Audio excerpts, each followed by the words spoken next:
Good morning. I'm Matt Crafton, winemaker at Chateau Montelena, and as you can probably tell, it's spring here in Calistoga. Really excited to show you all the things that are going on right now. The vines are still dormant. We're probably a few weeks away from bud break.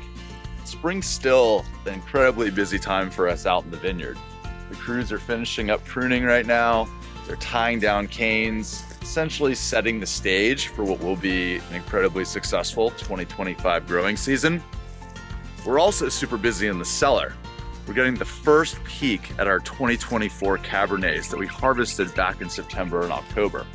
We sit down, we taste all of those lots blind, and then literally they get the old-fashioned Roman score, thumbs up or thumbs down. It's either good enough to make Montelena Cabernet or it's not. The Napa River is flowing, flowers are blooming, wildlife's returned to the vineyard, and Jade Lake and our reservoirs are all full.